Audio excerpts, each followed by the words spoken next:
윌슨의 좌절. 슈테판 처바이크 1940년. 소제목입니다. 1919년 4월 15일 윌슨 이상을 내려놓다. 유럽으로 온 구세주 윌슨. 1918년 12월 13일 우드로 윌슨 대통령을 태운 큼직한 전기선 조지 워싱턴호가 유럽 해안을 향하고 있다. 세상이 열린 이래로 수백만 명의 인파가 이처럼 엄청난 희망과 믿음에 차서 한 남자를 싣고 올 배 한 척을 기다린 적은 없으리라. 유럽 국가들은 4년 동안 서로 미친 듯 싸우면서 한창 나이인 꽃다운 젊은이 수십만 명을 귀관총과 대포와 화염방사기와 독가스를 동원해 마구잡이로 죽여댔다. 유럽 국가들은 4년 동안 서로 혐오와 분노에 넘치는 말과 글을 주고받았다.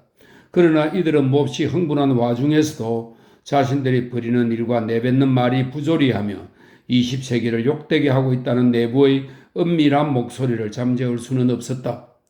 수백만 대중은 인류가 곤두박질을 치면서 사라진 지 오래라고 믿었던 야만의 시대로 되돌아갔다는 은밀한 느낌을 알게 모르게 품고 있었다. 이때 다른 대륙 미국에서 들려오는 소리가 있었다. 전쟁터에서는 아직도 연기가 피어오르고 있는데도 결코 다시 전쟁이 있어서는 안 된다라고 또렷이 주장하는 소리였다. 다시 분쟁이 있어서는 안 되며 결코 다시 옛날처럼 비밀리에 국가 간 협약을 맺는 범죄를 저질러서는 안 된다. 그렇게 했기에 각 나라의 민중은 아무것도 모른 채 원하지도 않았는데 도살장으로 끌려가지 않았던가.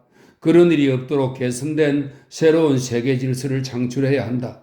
피통치자의 동의에 기반을 두고 인류의 체계화된 의견을 동력으로 삼아 법에 따른 통치를 해야 한다.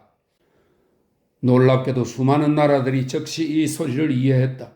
어제까지만 해도 전쟁은 얼마 안 되는 땅과 국경선과 자원과 광산과 유전을 놓고 무의미하게 다투는 것에 불과했다.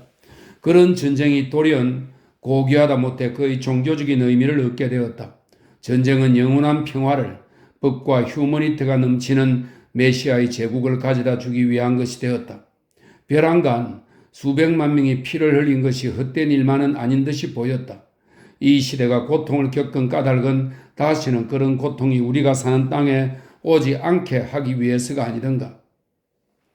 수십만, 아니 수백만 명은 이 믿음에 푹 빠져서 이런 말을 한 남자를 불러들인다. 윌슨이 성자와 패자가 평화를 맺도록 이끌어야 한다는 생각에서이다. 윌슨은 제2의 모세가 되어 새로운 언약이 적힌 동판을 길 잃은 민족들에게 가져다 주어야 한다. 몇 주가 지나자 우드로 윌슨이란 이름은 메시아처럼 종교적 권능을 가지게 된다. 거리와 건물에 이 이름이 붙여지고 아기들도 이 이름으로 불리게 된다. 어려운 처지에 있거나 부당한 대우를 받는다고 느끼는 민족들은 모두 윌슨에게 사지를 보낸다. 지구의 5대륙에서는 재앙과 청탁과 결의를 담은 편지와 전보가 수천 통씩 오고 또 와서 쌓인다. 그중 상당수를 담은 궤장 몇 개는 유럽으로 가는 배에 실린다. 모두의 꿈인 궁극적 화해를 앞에 두고서 온 세상이 한 목소리로 이 남자에게 마지막 싸움을 중계하라고 요구한다. 윌슨은 이 부름을 거역할 수 없다. 그의 미국 친구들은 몸소 강화회의에 참석하려고 길을 나서서는 안 된다고 말린다. 미 합중국의 대통령인 만큼 조국을 떠나지 말고 원거리에서 협상을 이끌어야 마땅하다는 게 그들의 의견이다. 그러나 우드로 윌슨은 마음을 바꾸지 않는다. 미 합중국 대통령이라는 최고의 지위도 그에게 맡겨진 과제에 비하면 작아 보이기 때문이다. 그는 한 나라나 한 대륙이 아닌 전 인류를 위해 봉사하고자 한다. 지금 한순간을 위해서가 아니라 더 나은 미래를 위해 봉사하고자 한다. 속 좁게 미국의 이익을 대표하려는 게 아니다. 이익이라는 것은 사람들을 결합하지 않고 떼어놓기 때문이다. 그는 모두에게 덕이 되는 일을 하고자 한다. 인류가 하나가 된다면 군인과 외교관 같은 직업은 사양길에 접어들 것이다. 나 윌슨이 불행을 초래하는 그런 직업을 가진 자들의 민족 감정에 불을 붙이지 못하게끔 주의하여 지켜봐야 한다. 국민의 지도자가 아니라 국민의 의지를 행사하도록 내가 몸소 보장해야 한다. 이번 강화회의가 인류의 최종적이고 궁극적인 강화회의가 될 수 있게끔 참석자는 늘 사방이 열린 공간에서 전 세계가 듣게끔 발언해야 할 것이다. 이런 생각을 하며 윌슨은 배 위에 서서 유럽 해안을 바라본다. 안개가 걷히며 모습을 드러내는 해안은 윤곽이 없이 흐릿하다. 앞으로 여러 민족이 형제가 되리라는 그의 꿈 또한 윤곽 없이 흐릿하기는 마찬가지이다. 그는 꼿꼿이 서 있다. 키가 훤칠하고 얼굴은 근엄하다. 안경 아래 눈은 날카롭게 빛난다. 미국인답게 에너지가 넘치는 턱은 튀어나왔고 두툼한 입술은 꾹 닫혀 있다. 그의 아버지와 할아버지는 장로교 목사였다. 진리란 단 하나라고 여기고 그 진리를 알고 있다고 확신하는 사람들이 그렇듯 윌슨도 천성적으로 엄격하고 편협하다. 스코틀랜드와 아일랜드 출신의 경건한 조상이 지녔던 열정이 그의 피에 흐른다. 칼뱅 교파의 지도자와 스승은 죄 많은 인간을 구원하려는 사명에 사로잡혔는데 윌슨 역시 그 사명을 이루려는 격정에 차 있다. 이단으로 찍힌 순교자는 성경에서 한 뼘이라도 물러서느니 불에 타 죽을 만큼 완강했는데 윌슨 역시 그런 완강함으로 가득 찬 인물이다. 민주주의자이며 학자인 그에게는 휴머니티, 인류, 정치적 자유, 개인적 자유, 인권 등과 같은 개념이 생명력 없는 단어가 아니다. 그의 선조들이 복음 성가를 듣고 반응하듯이 그는 이런 개념들에 반응한다. 그 단어들은 그에게는 막연한 이데올로기적 개념이 아니라 종교적 강령이다. 그의 조상들이 복음을 한 글자 한 글자 지켜냈듯이 그 역시 이 개념들을 지켜내려 굳게 마음먹고 있다. 그는 여러 번 싸움을 치렀다. 그러나 점차 그의 시선 앞에 환히 드러나는 유럽 대륙을 보면서 이번 싸움이야말로 결정적 관건이 될 것임을 그는 느낀다. 어느새 근육이 팽팽해진다. 새 질서를 위해 싸울 것이다. 가능하다면 의견을 모을 것이고 피할 수 없다면 논쟁을 벌이리라. 그러나 멀리 시선을 던지고는 금세 엄격한 눈빛이 사라진다. 브레스트 항구에서 그를 맞이하는 축포와 깃발은 규정에 맞게 미 합중국 대통령에게 경의를 표하는 것에 불과하지만 해안에서 그를 향해 몰아치는 소리는 주최 측이 준비하고 조직한 환영 행사가 아니다. 전체 민중은 지시를 받고 환호하는 게 아니라 그야말로 뜨겁게 열광하고 있다. 기차가 마을과 촌락을 지날 때마다 깃발이 나부끼고 희망은 불꽃처럼 찬란히 번진다. 사람들은 윌슨에게 손을 뻗치고 환성을 터뜨린다. 그가 탄 차가 파리의 상젤리제 거리를 지날 때 겹겹이 둘러선 사람들이 열광하며 내지르는 함성은 폭포가 내리꽂히듯 우렁차다. 파리 시민을 비롯한 프랑스인들은 멀리 있는 유럽인들을 대표하여 함성을 지르고 환호하며 윌슨에게 자신들의 기대를 강력히 전하고 있다. 점차 그의 얼굴에서는 긴장이 가시고 여유롭고 행복한 미소가 감돈다. 그는 취한 사람처럼 이를 드러내며 활짝 미소를 짓는다.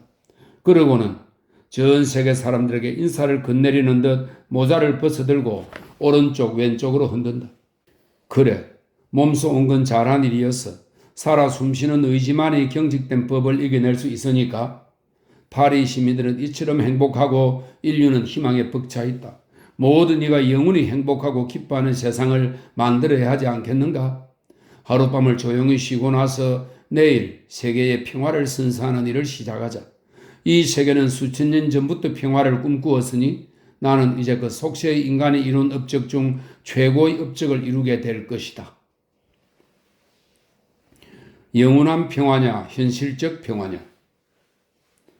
프랑스 정부가 윌슨에게 숙소로 제공한 외무부에 부속된 궁정 앞과 미국 사절단의 주요 숙소인 크리옹 호텔 앞에는 기자들이 조바심을 내며 밀어닥친다. 군대를 만들어도 될 만큼 엄청난 숫자다. 북미에서만 150명이 왔다. 모든 주와 모든 도시가 특파원을 보냈다. 이들 전부가 모든 회의에 입장권을 달라고 요구한다. 회의마다 다 들어가겠다는 것이다.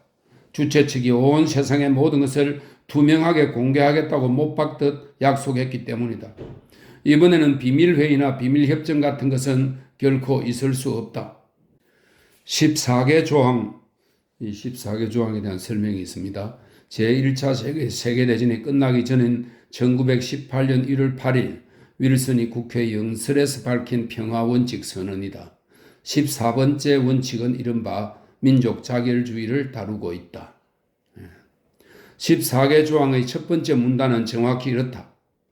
강화조약은 공개적으로 진행되고 또 공표되어야만 한다. 그 체결 이후에는 어떠한 종류의 비밀 국제회담도 있어서는 안 된다. 비밀조약은 그 어떤 전염병보다도 더 많은 사람의 목숨을 앗아갔다는 점에서 패스트와 같은 재앙이었다. 그런 것은 공개 외교라는 윌슨식 면역제를 써서 영구히 제거해야 한다. 그러나 실망스럽게도 주최 측은 안달하는 언론인들을 이런저런 핑계로 기다리게 한다. 물론 여러분은 모든 주요 회의에 동석하게 될 것이고 이 공개, 실상은 온갖 긴장을 미리 제거한 후 열리는 이 회의 프로토콜의 내용 전부는 세상에 공표될 것입니다. 그러나 당장은 아무런 정보도 제공할 수 없습니다. 먼저 협상 절차가 정해져야 합니다. 실망한 기자들은 무언가가 제대로 굴러가지 않음을 본능적으로 느낀다. 그러나 주최 측이 한 말이 전부 거짓은 아니었다. 윌슨은 내 강국, 미국, 영국, 프랑스, 이탈리아의 첫 대화에서 협상 절차를 놓고 연합국 측이 자신에게 맞서고 있음을 적각 느낀다. 연합국 측이 모든 것을 공개적으로 협상하려 하지 않으며 그러는 데에는 타당한 이유가 있음을 알아챈다. 전쟁을 벌였던 모든 국가의 서류철과 문서 캐비넷에는 비밀 계약이 담겨 있다. 이 계약에 따르면 모든 전쟁 참여국이 각자의 지분에 따라 노획품을 갖게끔 되어 있다. 지저분한 속옷을 남에게 보이지 않듯이 이런 일은 남몰래 다루는 게 편하다. 그러니 시작도 하기 전에 회담을 망치지 않으려면 여러 가지를 밀실에서 먼저 의논하고 얼룩을 제거해야 한다. 그러나 견해차는 협상 절차뿐 아니라 더 깊은 심층에도 있다. 따지고 보면 미국 측이나 유럽 측이나 현 상황을 온전히 각계 평가하고 있다. 이리 보나 저리 보나 입장은 똑같다. 이 회담에서는 평화 자체가 체결되는 것이 아니라 엄밀히 말해서 두 개의 평화가 체결되어야 하고 두 개의 전혀 판이한 계약이 체결되어야 한다. 첫 번째는 현재의 평화이다. 평화가 이루어져야 무기를 내려놓은 패전국 독일과의 전쟁을 종결지을 수 있다. 그와 동시에 앞으로 모든 전쟁을 영원히 불가능하게 만들 미래의 평화를 창출해야 한다. 하나는 구식의 엄격한 평화이고 다른 하나는 국제연맹을 건립하겠다는 윌슨의 규약이다. 이 둘 중 어떤 것을 먼저 협상해야 할까? 이를 두고 두 관점이 첨예하게 대립한다. 윌슨은 현재의 평화에 그다지 관심이 없다. 국경을 정하고 전쟁 피해 보상금을 책정하고 지급하는 일은 전문가들로 이루어진 위원회가 14개 조항이 천명한 원칙에 근거해서 처리하면 된다고 생각한다. 그런 일은 자잘하고 부수적인 작업이니 전문가에게 맡기면 된다. 반면 국가를 대표하는 정치 지도자들의 과제는 생성 중인 신생아를, 즉 모든 국가의 연합과 영구 평화를 탄생시키는 것이다. 하지만 모든 집단은 제 생각을 우선순위에 놓는 법이다. 유럽 연합국들은 4년 동안 전쟁을 치르느라 지치고 심란해하는 사람들을 몇 달 더 평화를 기다리게 했다가는 유럽은 대혼란에 빠질 것이라고 주장한다. 맞는 말이다. 먼저 국경과 피해 보상 같은 실제적 안건을 처리해야 한다. 아직도 전쟁터에 있는 남자들을 아내와 아이들에게 돌려보내고 화폐를 안정시키고 상업과 교통을 다시 활성화해야 한다. 그러고 나서 굳건한 대지에 발을 딛고 윌슨의 프로젝트가 신기루처럼 찬란히 빛을 발하도록 하자. 윌슨이 사실은 현재의 평화에 흥미가 없듯이 노회한 저술가이며 수학가인 클레망스와 로이드 조지와 손니노 역시 마음속으로는 윌슨의 요청에 아무런 관심이 없다. 그들이 윌슨의 휴머니즘적 요청과 이념의 갈채를 보낸 것은 정치적 타산에서였고 부분적으로 공감에서였다. 이타주의적 원칙이 자국의 국민을 열광의 도가니에 빠뜨릴 만큼 막강한 힘을 행사한다는 사실을 알게 모르게 느꼈기 때문이다. 그런 이유로 이들은 윌슨의 계획을 논의할 걱정을 하고 있다. 세부 조항을 첨가해서 그것의 효력을 약화시키면 될 것이다. 그러나 우선은 독일과 평화를 맺어서 전쟁을 종결해야 한다. 영구 평화는 다음 순서다. 하지만 윌슨 본인도 충분한 수완가이기 때문에 활기차게 요청하는 상대를 지쳐서 쓰러지게 하려면 시간을 끌기만 하면 된다는 사실을 잘 알고 있다. 상대가 성가시게 이의를 제기하면 지연작전을 쓰면 된다. 미국 대통령이 된 사람이 이상주의만 섬겼을 리는 없다. 그래서 윌슨은 국제연맹 규약이 먼저 처리되어야 한다는 자기의 입장을 완강히 고집한다. 이 규약이 한자도 빠짐없이 독일과의 평화협정안에 포함되어야 한다고 요구하기까지 한다. 그가 이런 요구를 하자 자연히 두 번째 갈등이 불거져 나온다. 독일은 벨기에를 침입함으로써 국제법을 마구잡이로 짓밟았고 브레스트와 리토프스크에서 러시아와 강화조약을 맺을 당시 호프만 장군은 오만 방자한 행동으로 가혹한 폭정의 가장 나쁜 예를 보여준 바 있다. 윌슨의 원칙을 독일과의 평화협상에 적용한다면 전범국인 독일은 미래의 휴머니티 원칙이 주는 혜택을 아무런 자격도 없이 미리 누리게 된다고 연합국 측은 본다. 연합국들은 먼저 옛날식으로 엄하게 잘못을 처벌하고 난 후 새 방식을 도입해야 한다고 주장한다. 여전히 농지는 황폐한 상태이고 도시는 폭격으로 초토화되어 있지 않은가. 윌슨에게 강한 인상을 주기 위해서 연합국 측은 이런 광경을 직접 보여주기까지 한다. 그러나 실용적이 못되는 남자인 윌슨은 폐허를 무심하게 볼 뿐이다. 미래만을 주시하는 그는 폭격으로 무너진 눈앞의 건물을 보지 않고 영원히 남을 건축물을 본다. 그의 과제는 오직 하나, 오래된 질서를 없애고 새로운 질서를 구축하는 것뿐이다. 자신의 고문인 랜싱과 하우스가 이 일을 제기해도 윌슨은 흔들리지 않고 완강히 자신의 주장을 고집한다. 국제연맹 규약이 먼저다. 전 인류를 위한 일을 먼저 처리하고 그 다음에 개개 국가의 안건을 처리해야 한다고 말이다. 윌슨이 일단 승리하다. 싸움은 격렬해진다. 그리고 시간을 많이 잡아먹는다. 바로 이 점이 치명적으로 작용한다. 우드로 윌슨은 불행하게도 자신의 꿈을 미리 구체적인 형태로 다듬어 놓지 않았다. 그가 품고 온 국제연맹 규약이라는 프로젝트는 전혀 최종적으로 작성된 상태가 아니고 최초의 구상에 불과하다. 그것은 수많은 회의에서 논의되고 수정되고 개선되어야 하고 강화되거나 완화되어야 한다. 게다가 윌슨은 예의를 갖추기 위해 파리 외에도 다른 연합국의 수도들을 방문해야 한다. 윌슨은 런던으로 가고 맨체스터에서 연설을 하고는 로마로 간다. 그가 자리를 비운 사이에 다른 정치 지도자들이 그의 프로젝트를 성심성의껏 추진하지 않았기에 첫 번째 총회가 개최되기까지는 한 달 이상이 흘러간다. 그동안 헝가리와 루마니아와 폴란드와 발트의 연안과 달마티안 국경선에서는 정규군과 의용군이 마구잡이로 전투를 벌이며 영토를 점령한다. 비인에서는 식량난이 한창이고 러시아의 상황은 심상치 않게 흘러가고 있다. 그러나 1월 18일 열린 제1차 총회에서는 국제연맹 규약이 전체 평화조약에 포함되어야 한다는 원칙만이 정해졌을 뿐이다. 문서는 여전히 작성되지 않은 채 끝없는 토론을 거치고 이 손에서 저 손으로 옮겨다니며 이리저리 교정을 받고 있다. 그렇게 한 달이 또 흘러간다. 이 한 달 동안 극도의 혼란 상태에 빠진 유럽은 더욱 격렬히 현실의 평화, 실제 평화를 열망한다. 1919년 2월 14일 휴전 후 3개월이 지난 후에야 윌슨은 국제연맹 규약의 최종안을 제시하고 이것은 만장일치로 채택된다. 세상은 환호한다. 미래의 평화를 보장하는 것은 무력과 테러가 아니라 보편적 정의에 대한 믿음과 합의라는 윌슨의 주장이 승리한 것이다. 그는 우레와 같은 가르침을 받으며 회담장을 떠난다. 한 번 더 그는 고맙고도 자랑스러운 마음에서 행복하게 미소를 지으며 자신을 애우산 군중을 굽어본다. 이 민중 뒤에 있는 다른 민중의 존재를 그는 느낀다. 많은 고통을 겪은 이 세대 뒤에 올 다음 세대는 궁극적인 안전조치 덕에 전쟁의 고초와 전제정치의 횡포를 아예 모르게 될 것이다. 이 날은 그에게는 최고의 날인 동시에 그가 행복을 누린 마지막 날이다. 윌슨은 너무 빨리 승리를 확신하며 전장을 떠나는 바람에 자신의 승리를 망치게 된다.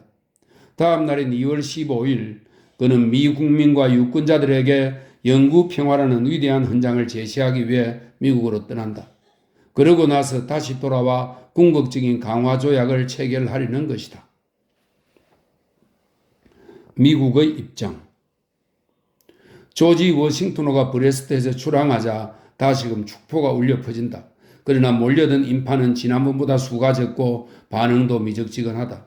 앞서 여러 유럽 민족이 대단한 열정에 가득 차서 메시아를 고대하던 분위기는 윌슨이 유럽을 떠날 무렵 이미 사그라들었다. 뉴욕에서도 윌슨을 맞이하는 분위기는 싸늘하다. 돌아오는 배를 마중 나가서 에스코트하는 비행기도 없고 요란한 환호성도 없다. 내각과 상원과 하원의회, 여당은 미심쩍어하며 대통령을 맞이한다. 유럽은 그가 이를 충분히 진척시키지 않아서 불만이고 유럽은 그가 이를 너무 진척시켜서 불만이다. 유럽은 상반되는 이익들을 인류의 이익이라는 커다란 보편 개념 안에 결속시킨 윌슨의 조치만으로는 충분치 않다고 여긴다. 반면 미국에 있는 그의 정적들은 벌써 다음 대통령 선거를 내다보며 윌슨을 맹비난한다. 신대륙을 혼란스럽고 예측 불가능한 유럽 대륙과 너무 밀접하게 정치적으로 결속시키는 월권 행위를 함으로써 국내 정치의 기본 원칙인 멀로 독트린을 어겼다고 말이다. 다들 우드로 윌슨에게 힘주어 경고한다. 당신은 미래의 꿈나라를 창립하려 해서는 안 되며 남의 나라를 생각해서도 안 됩니다. 당신을 자신들의 의지를 대표할 사람으로 뽑은 미국민을 제일 먼저 생각해야 합니다. 그러니 유럽에서 협상하느라 지친 윌슨은 같은 당 사람들과는 물론이고 정적들과도 새로이 협상을 시작해야 한다. 국제연맹 규약은 건드릴 수 없고 공략할 수 없는 탄탄한 건물로 지어 놓았다고 생각했는데 거기에다 위험 요소인 뒷문을 추가로 집어넣어야 한다. 미국이 임의로 아무 때나 국제연맹에서 탈퇴할 수 있다는 조항이다. 이로써 영혼을 기약하고 설계된 국제연맹이라는 건물에서 돌이 하나 뜯겨 나가고 벽에는 첫 번째 틈새가 벌어졌다. 그것으로 인해 그의 건물은 결국 무너질 것이다. 그러나 윌슨은 비록 내용을 축소하고 수정하기는 했어도 인류를 위한 새로운 대헌장을 유럽에서뿐 아니라 미국에서도 통과시킨다. 하지만 그것은 절반의 승리에 불과하다. 자신의 과업의 제2부를 완성하기 위해 유럽으로 돌아가는 윌슨은 유럽을 떠날 때처럼 여유롭고 자신감에 차있지 않다.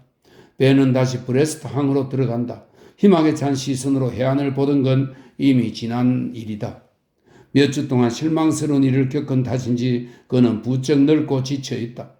엄격한 얼굴은 뻣뻣이 굳어있다. 입은 고집스럽고 화난 듯한 모양이고 왼뺨 곳곳이 실룩거린다. 그의 몸 안에서 기승을 부리는 병이 보내는 경고 신호이다.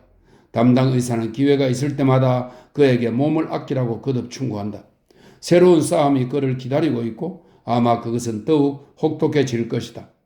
윌슨은 원칙을 작성하는 것보다는 그것을 관철하는 것이 더 어렵다는 사실을 알고 있다. 그렇더라도 자신의 계획에서 한치도 물러나지 않겠다고 다짐한다. 전부가 아니라면 아무 소용이 없다. 영구 평화가 아니라면 평화는 아무런 의미가 없지 않은가. 반격을 당하다. 윌슨이 배에서 내릴 때도 파리의 거리를 지날 때도 환호하는 인파는 없다. 신문들은 추위를 기다리며 냉담한 태도를 보이고 사람들은 몸을 사리며 미심쩍어한다. 괴테는 열광이라는 것은 나중을 위해 소금에 절여두어서는 안 되는 물건이다 라고 말한 바 있는데 그 말은 다시금 진실로 드러났다. 윌슨은 유리한 순간을 활용하지 않았다. 쇠가 뜨겁게 달아올라서 무른 상태일 때 원하는 대로 단련하지 않았고 그 사이 유럽의 이상주의적 기류는 식어버렸다.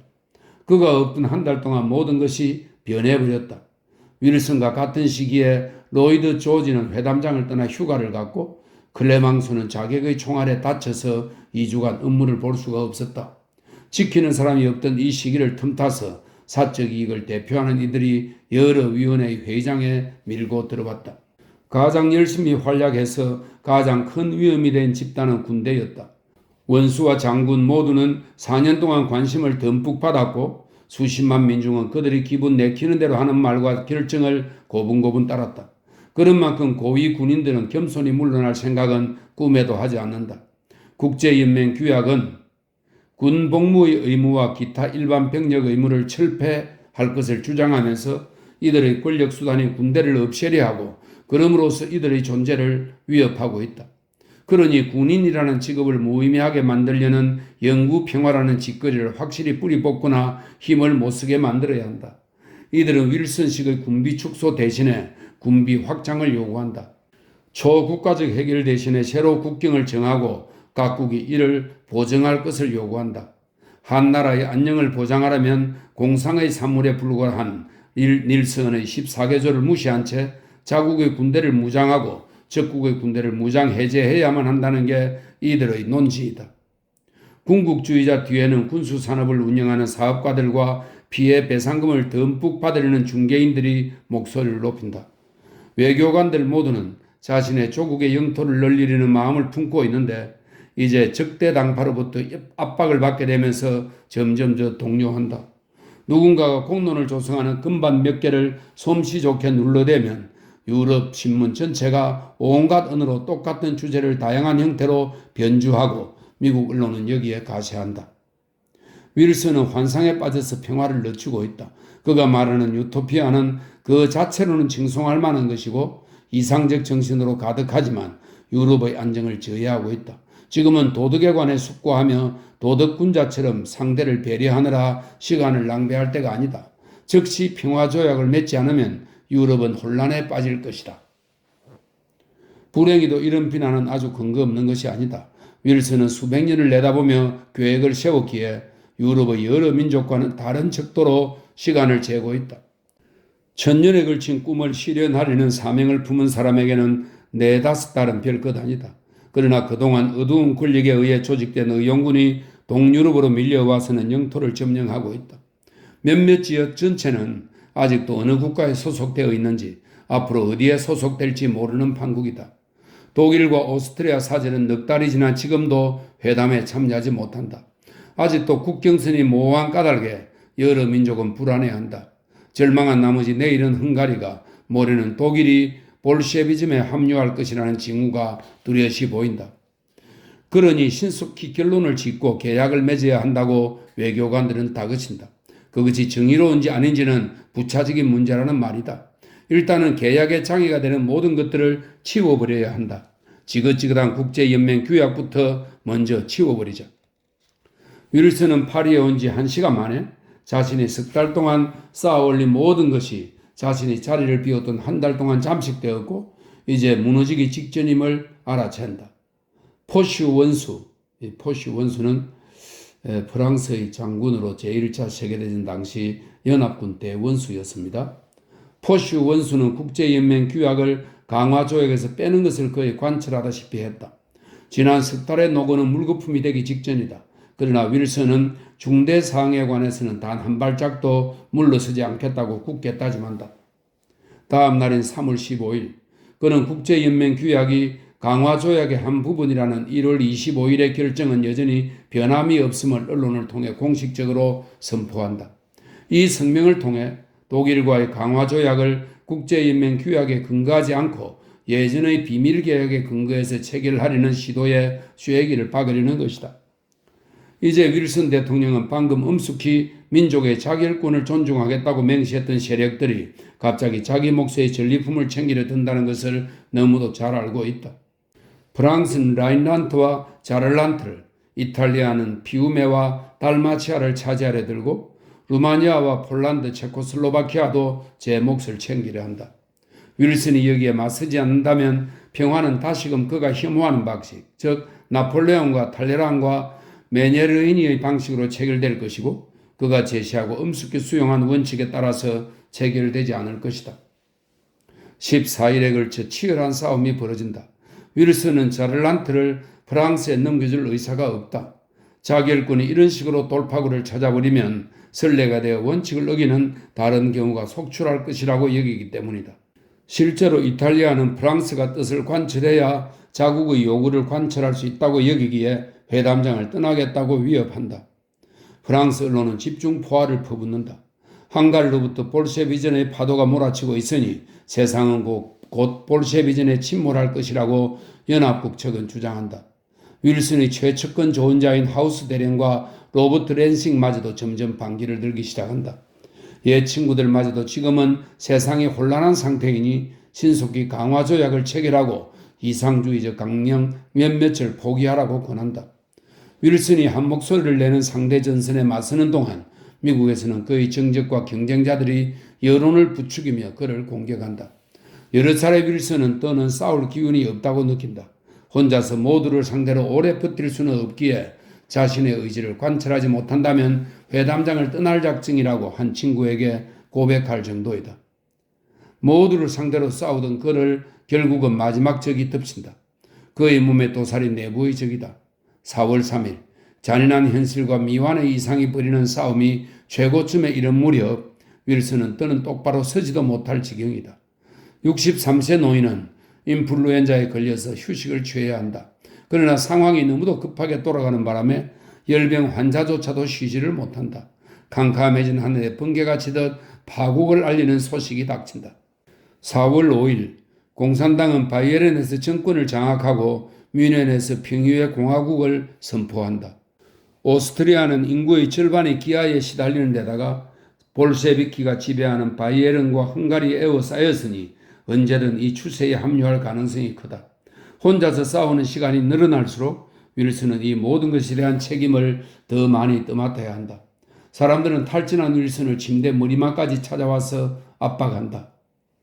옆방에서는 클레망스와 로이드 조지와 하우스 대령이 회의 중이다. 다들 무슨 대가를 치르더라도 마무리를 지으려고 작심하고 있다. 윌슨은 자신의 주장과 이상을 그 대가로 치러야 한다. 이제 모두가 한 목소리로 그의 영구 평화안을 철회하자고 요구한다. 그것이 실제의 평화, 군사적 평화, 물질적 평화에 방해가 되기 때문이다. 결정의 순간. 피로에 지친 윌슨은 병을 앓느라 약해져 있다. 그런 상태에서 언론이 평화를 지연시킨다고 그를 공격하자 그는 혼란스럽다. 자신의 조언자는 뜻을 달리하고 다른 정부의 대표들은 그를 압박한다. 그런데도 윌슨은 여전히 물러서지 않는다. 자신이 한 말을 부정해서는 안 된다는 생각이다. 비군사적이고 영구적인 미래의 평화를 이루어야만 제대로 된 평화를 쟁취했다고 할 수 있지 않은가?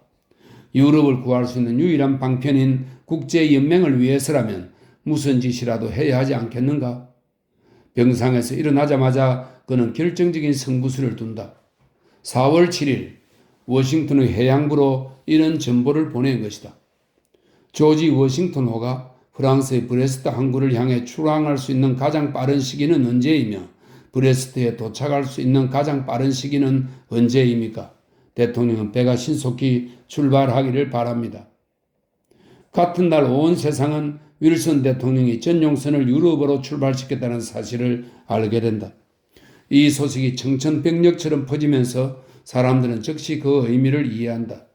윌슨 대통령은 국제인명 규약의 원칙을 한 뼘이라도 해치는 평화라면 전부 거부하며 양보할 바에야 회담을 중단하려고 결심했다는 사실을 지구 전체가 알게 된다. 역사적 순간이 왔다.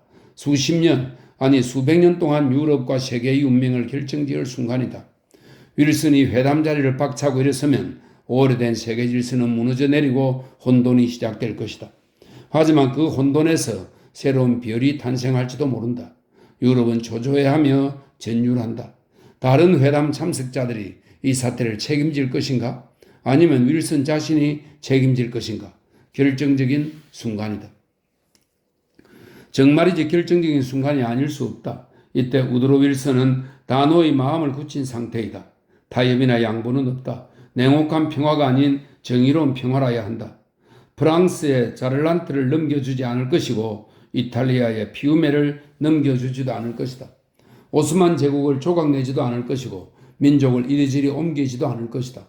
정의는 권력을, 이상은 현실을, 미래는 현재를 이겨내야 한다. 세상이 멸망하더라도 정의는 제 갈 길을 가야 한다. 이 짧은 시간에 윌슨은 삶에서 가장 위대한 순간을 누린다. 이 순간 그는 그 누구보다도 인간적이고 영웅답다.